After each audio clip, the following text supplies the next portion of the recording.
En 2004, Renault a créé la surprise en relançant la marque Dacia avec un véhicule phare, la Logan. Avec cette voiture et le reste de la gamme qui a suivi, notamment la Sandero et le Duster, Dacia a profondément bouleversé le marché alors que beaucoup d'observateurs n'y croyaient pas. Encore aujourd'hui, Dacia n'a pas de concurrence et continue de gagner des parts de marché. Pour rester dans l'air du temps, Dacia a décidé de s'attaquer à la révolution électrique avec une nouvelle voiture, la Dacia Spring. Dacia annonce que cette voiture reprend les recettes qui ont fait le succès de la marque. Un véhicule fonctionnel, des équipements au juste nécessaire et sans oublier un prix canon. Le pari est-il réussi pour Dacia? C'est ce que nous allons voir dans ce test. Si le contenu de la chaîne vous plaît, n'hésitez pas à vous abonner, à mettre un pouce bleu et à activer la petite cloche.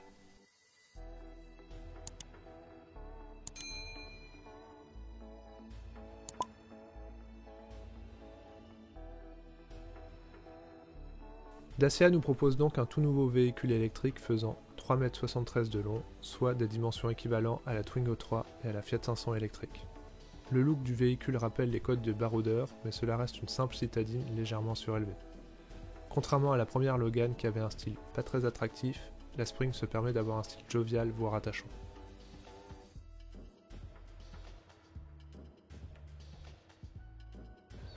Nous allons maintenant pouvoir faire un tour du véhicule. Déjà sur l'arrière, on peut noter des feux qui ne sont pas définitifs sur les versions destinées aux particuliers. Et à partir de cet automne, ce seront les feux qui seront avec la signature habituelle de Dacia, donc les feux en Y. Là, ce sont seulement des feux de pré-série. On remarque ici la caméra de recul. Les roues, c'est un classique chez Dacia. On est sur des enjoliveurs qui simulent des jantes. L'effet est toujours aussi réussi et efficace.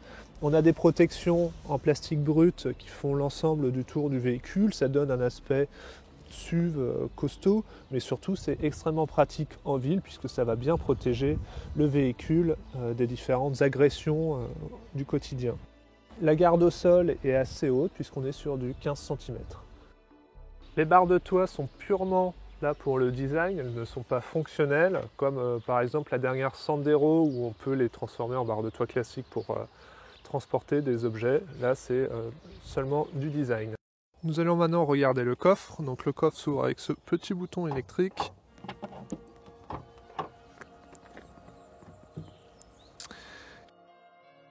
Il est franchement pas mal puisqu'on a ici près de 300 litres.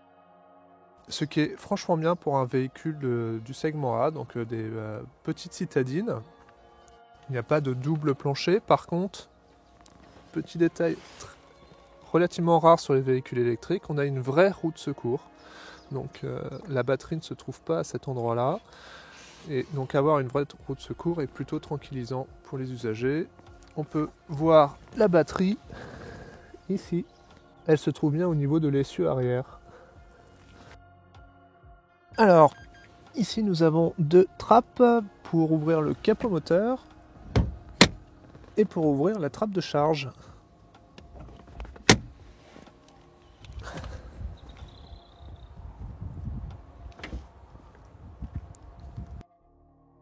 La trappe de charge s'ouvre donc à l'avant, un peu comme une Zoé. On retrouve donc ici la prise de charge type 2 classique. Ici on retrouve les prises d'essai pour les charges rapides. Ça sera une option sur le véhicule.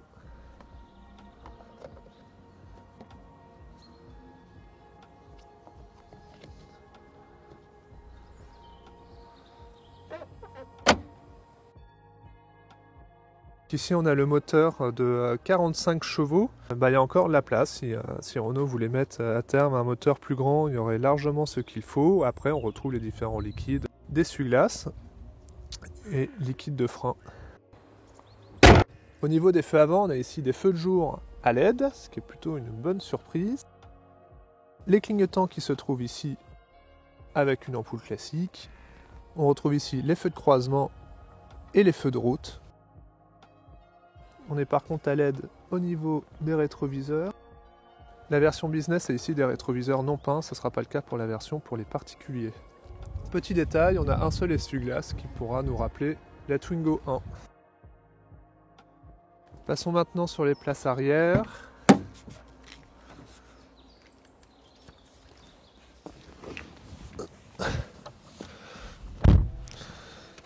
Bon, on va pas se mentir, à l'arrière, il n'y a pas énormément de place. On est quand même toujours sur une micro-citadine. Le siège devant est réglé pour ma taille, je fais 1m88. Donc là, il n'y a vraiment pas beaucoup de place. Par contre, on peut bien glisser les pieds sous le siège devant sans problème.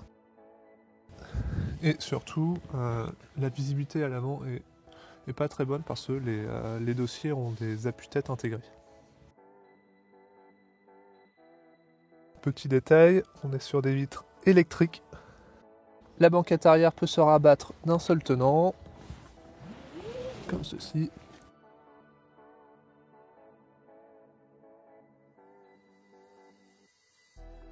Et là, on obtient un très beau volume de chargement. Au niveau des places arrière, il y a bien des prises Isofix pour pouvoir mettre des enfants. C'est une 2 places sur la banquette arrière, il n'y a pas de troisième ceinture. La sellerie de cette version est spécifique à la version business, donc c'est une version TEP intégrale, donc il n'y a pas de tissu. Comme c'est une version business, elle est destinée pour les flottes d'autopartage, donc avec un usage un peu intensif qui nécessite de pouvoir être nettoyé très facilement, donc cette matière est beaucoup plus adaptée à ça par rapport à du tissu. Sur les versions confort, c'est du classique avec un peu de TEP. Sur la version Confort Plus, on est aussi avec du TEP, donc le TEP c'est du cuir synthétique comme cela. Toujours spécifique sur cette version business, on a donc des tapis de sol étudiés pour l'usage en cas d'autopartage, donc un usage un peu plus intensif. Au niveau du coffre, on a aussi des seuils de protection.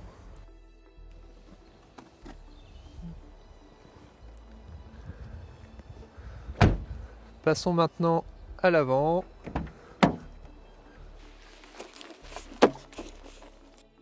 On est dans un habitacle qui reste à l'essentiel, qui va à l'essentiel, et je pense que c'est vraiment la philosophie de ce véhicule et de la marque Dacia en général. Pour autant, il y a un équipement qui est relativement correct. Petit détail, il y a certains éléments du véhicule qui, comme pour les feux arrière, ne seront pas comme ça sur les versions définitives. On est sur des versions de pré-série, donc notamment ces petites tirettes. Il n'y aura rien du tout, ça sera tout lisse sur les versions définitives. Ici, nous avons les réglages des rétroviseurs qui sont donc électriques. Ici, la condamnation des vitres électriques arrière. Désactivation du radar de recul. Ici, une molette pour régler le niveau des phares. Un volant qui reprend le design habituel qu'on retrouve déjà chez Dacia, mais c'est pas exactement le même. Les boutons sont différents. Ici, on a donc les commandes du limiteur de vitesse. Et ici, le bouton pour la commande vocale de la réplication smartphone, comme on va le voir juste après. Au niveau des ADAS, évidemment, on est sur quelque chose de très simple. On a donc le limiteur de vitesse, pas de régulateur, même en option. Le limiteur est de série sur tous les véhicules. Le limiteur de vitesse s'active très facilement, il suffit d'appuyer ici. On a donc l'affichage qui apparaît limiteur, et ensuite, avec les commandes au volant, on règle la vitesse maximale. Et il y a la possibilité de le mettre en pause en appuyant sur le 0, et à ce moment-là, on passe en mémoire, on le réactive, on a un freinage d'urgence qui va donc alerter le conducteur en cas de danger, mais aussi freiner à sa place si vraiment le danger est inévitable. On peut noter les feux automatiques et aussi la présence de l'e-call. C'est une obligation réglementaire maintenant en Europe, donc même sur un véhicule low cost de ce type, on le retrouve. Donc je le rappelle, en cas de déclenchement des airbags, ça appelle automatiquement les secours avec la position du véhicule. Gros gain sécuritaire. Au niveau du combiné, on est sur quelque chose de très simple. Donc ici on a un indicateur de consommation instantanée, donc plus on sera dans le rouge, plus on consomme. Et dans la partie basse, lorsqu'on est dans les phases de décélération et qu'on fait donc de la récupération d'énergie, ça s'allumera. Au centre, nous avons la vitesse, la température extérieure, la charge de la batterie, l'autonomie estimée par l'ordinateur, le kilométrage total du véhicule, et on peut, alors c'est assez amusant, de pouvoir, on change les différentes informations de l'ordinateur de bord ici, où on peut voir la distance parcourue, la vitesse la consommation moyenne, et ça pour différents parcours. Ici on peut voir la consommation instantanée. Ici c'est pour la détection de crevaison. La consigne du limiteur de vitesse. Donc c'est pas une commande au volant, c'est un peu à l'ancienne quand il fallait remettre à zéro son compteur avec un bouton au milieu. Là c'est à peu près la même chose. Ça indique sur quelle position on se trouve pour le sélecteur de vitesse. Et ici un indicateur de charge de la batterie.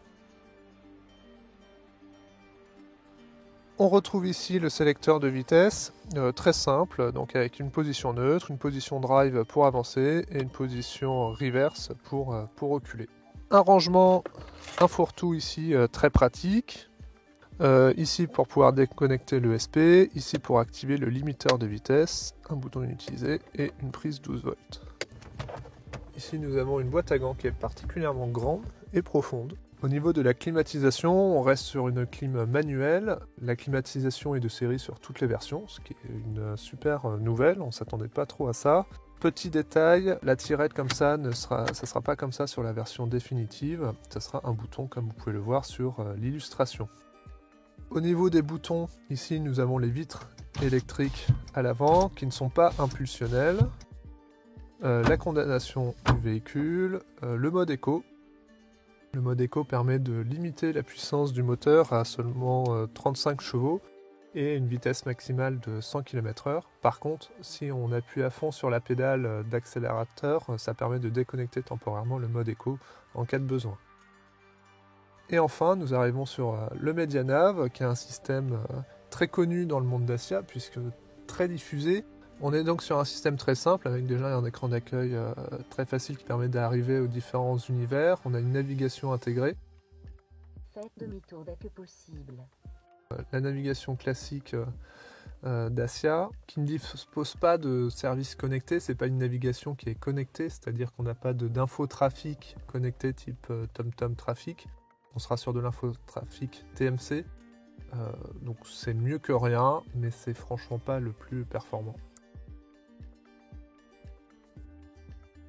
Radio DAB, donc ça c'est plutôt bien par rapport au prix du véhicule, et la possibilité de brancher soit une prise USB avec de la musique ou un câble jack. Il y a la possibilité Bluetooth de connecter un téléphone en kit main libre de façon très classique.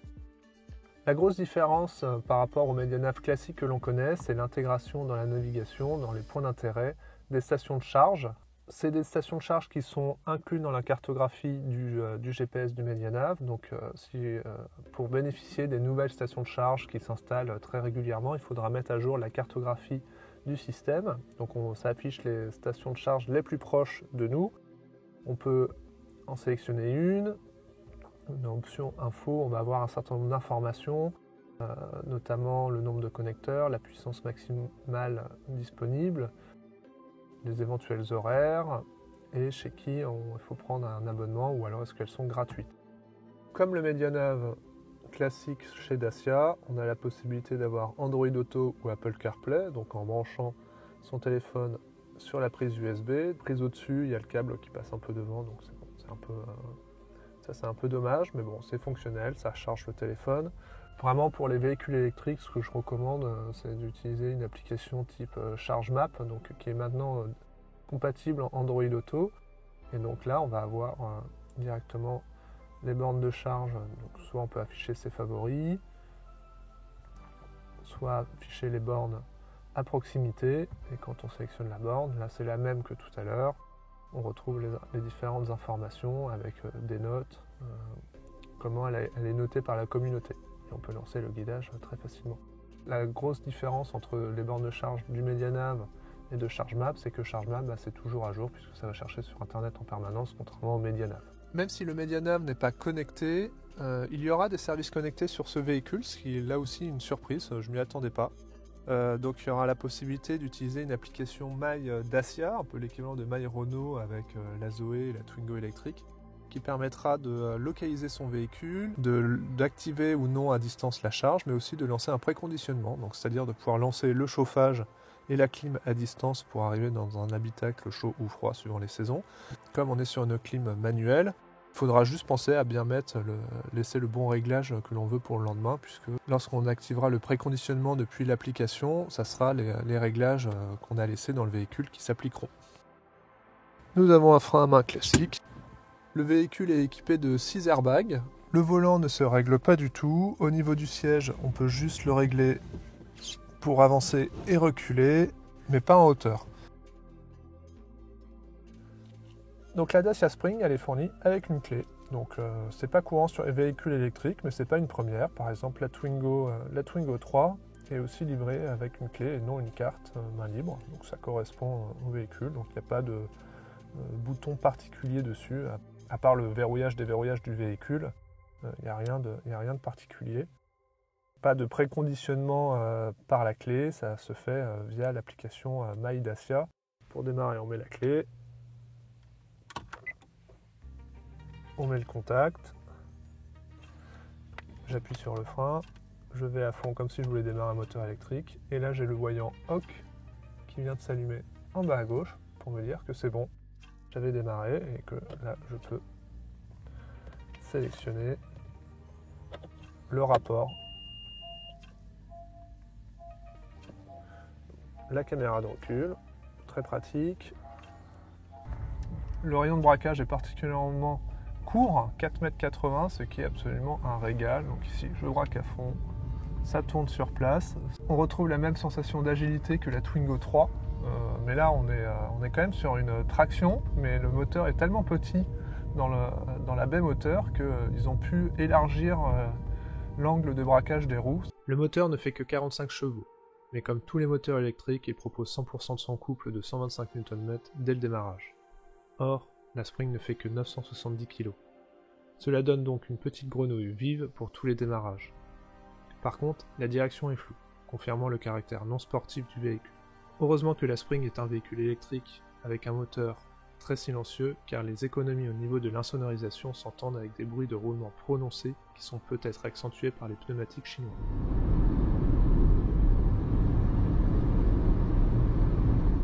Le freinage est par contre étonnamment bon. La tenue de route n'incitera pas à une conduite sportive, c'est pas le but de la voiture. Le moteur permet des relances suffisantes jusqu'à 90 km/h, il faudra par contre anticiper lors d'éventuels dépassements. On est donc parfaitement à l'aise en ville et sur le réseau secondaire. La vitesse maximale officielle de 125 km/h, déjà dépassée par certains, permet de faire de petites excursions sur l'autoroute, mais le moteur montre vite ses limites en s'essoufflant. Qu'importe, la voiture n'a pas été faite pour faire des Paris-Bordeaux tous les jours. La consommation de la Spring lors de l'essai permet d'envisager sereinement entre 150 et 200 km d'autonomie si on évite l'autoroute avec la batterie de 27,4 kWh. Comme on l'a vu, il y a finalement beaucoup d'équipements dans cette Spring. Dès le premier niveau d'équipement confort, on retrouve principalement la clim, les vitres électriques, une radio avec kit manip Bluetooth et l'allumage automatique des feux. Cette version sera disponible pour 12 403 € ou 89 € par mois. Dans ce cas-là, c'est une location longue durée de 4 ans pour 40 000 km avec la reprise d'un véhicule bénéficiant de la prime à la reconversion. En Confort Plus, le deuxième niveau de finition, on a toute série, notamment le médianav, la caméra et le radar de recul, la peinture métallisée et la roue de secours. Finalement, la seule réelle option qui reste, c'est la prise de charge rapide. Cette version sera disponible pour 13 498 € ou 94 € par mois, soit seulement 5 € de plus que la version confort. On est beaucoup moins cher que la concurrence, comme par exemple la Twingo 3 ou la Fiat 500 électrique. Le véhicule est garanti 3 ans et 100 000 km comme d'habitude chez Dacia. La batterie est elle garantie 8 ans et 120 000 km et elle est comprise dans le prix du véhicule, il n'y a pas de location en plus de la batterie. On arrive à la conclusion de cet essai. Est-ce que j'ai aimé? Oui. Est-ce qu'elle tient toutes ses promesses? Tout à fait. À vrai dire, j'en attendais pas autant de cette petite voiture. J'ai été surpris déjà par la quantité d'équipements présents, avec notamment la climatisation et les 4 vitres électriques de série. Mais aussi par l'autonomie et le dynamisme du véhicule jusqu'à 90 km/h malgré un moteur de 45 chevaux qui fait forcément sourire quand on lit ses caractéristiques. Cela est possible grâce au faible poids du véhicule.